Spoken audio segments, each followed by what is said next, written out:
Government doesn't promote any other kind of loans, but strangely government wants a lot of people to take education loans. The lender or the bank is allowing you to take the disbursement in as many parts as you want and repay the loan in as many parts as you want. It is a very strange fact that the hand which is feeding you in your moment of crisis, you students are biting the same hand. And it is a strange fact that the younger population of the world is starting their financial journey by not paying their first ever loan.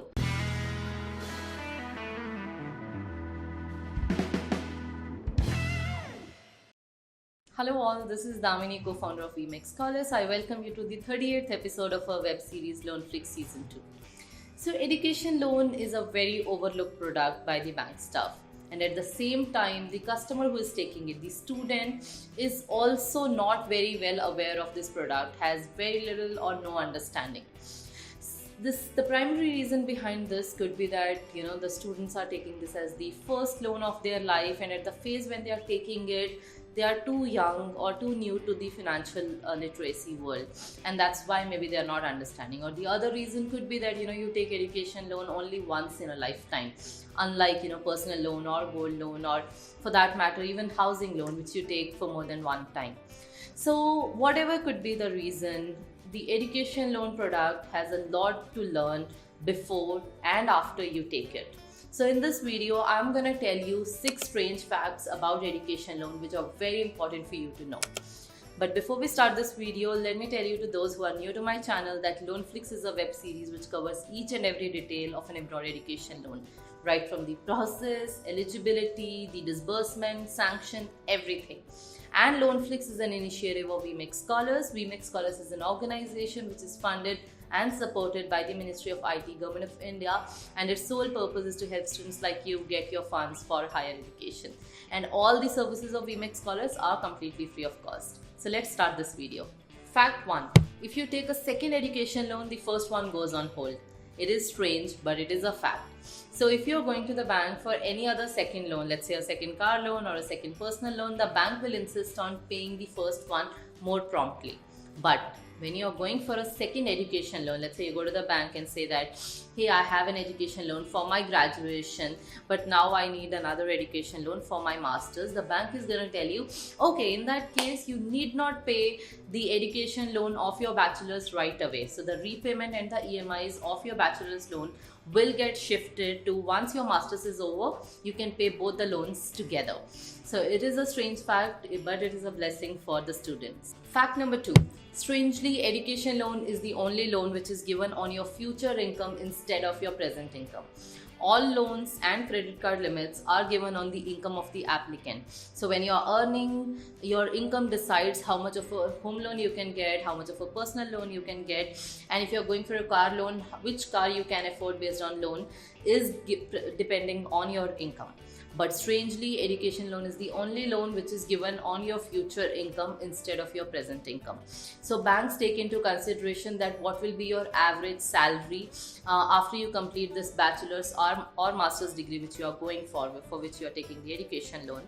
And based on that income, they decide that in future how much of a loan you will be able to comfortably pay, and that's how the loan amount is decided by most of the lenders. So it is a strange fact, but it is a blessing for a student because someone is trusting on your future potential, how big you can become instead of who you are today. Fact number 3. Government keep giving tax waivers for its education loan customers, be it Section 80 e-tax exemption or TCS or the new Jan Samad portal for claiming subsidies. It looks like government is the only one encouraging education loans.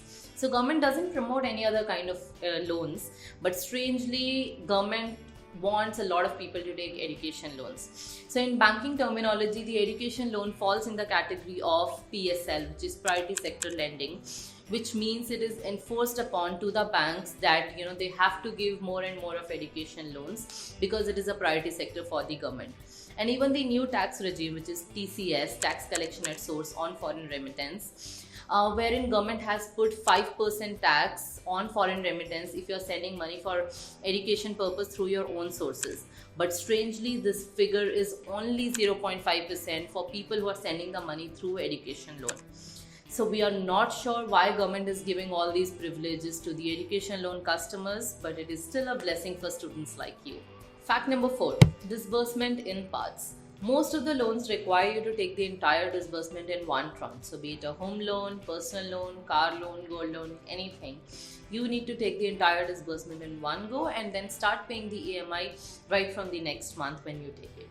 But education loan, strangely, is less like a loan product but more like an overdraft limit or a credit limit, wherein you will be given an upper limit and you are allowed to take money as and when you need it from this limit. Strange but still helpful for students like you. Fact number 5, no pre-closure or part payment charges. So education loan doesn't come with a lock-in period or a pre-closure charges or part payment charges, which means the lender or the bank is allowing you to take the disbursement in as many parts as you want and repay the loan in as many parts as you want. So which means you have an open option with this product. But most of the other loan products come in with a minimum lock-in period wherein you cannot repay back the loan within this certain minimum period. But in education loan, you don't have any such terms. Fact number 6, highest NPA. Education loan has the highest NPA percentage compared to all other loans offered by the banks. NPA means non-performing asset, and a bank categorizes a loan as NPA when the person who has taken it doesn't pay the EMI for more than 3 months.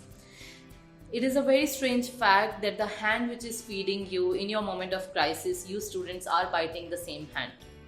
Yes, of course, as I told you earlier in this video that banks are giving you education loan based on your future income, which may or may not ever come. They are not even telling you to repay this loan until you finish your course and find a job. Both these things makes it very riskier for them to give education loans. And instead of giving you 40 lakhs to pursue your studies and your dreams, if the bank gives this 40 lakhs to a home loan buyer who is currently earning and will pay the EMI right from next month, it will be way more beneficial for the banks. But still, they are funding students like you. And it is a strange fact that the younger population of the world is starting their financial journey by not paying their first ever loan, which is the education loan. So let's change this strange fact altogether. Please pay back your loan once you get a job so that the trust remains intact and more students are able to get education loans to pursue their dreams. That's it for this video. If you have any questions, feel free to put it in the comments below and I'll definitely get back to each one of you. VMake Scholars team can help you one-on-one with your education loan process. To start that, you can request a call back using the link mentioned above and the link given in the video description. Once you do that, a financial officer will get in touch with you who will handhold you on your entire education loan journey. And please note that all the services of VMake Scholars are completely free of cost. VMake Scholars is funded and supported by the Ministry of IT, Government of India. And if you appreciate the effort we put in to bring this information out to you, then please subscribe to our channel and hit that like button. That's it. Stay tuned for my next video. Bye-bye. Don't forget to subscribe and click on the bell icon to never miss any updates from us.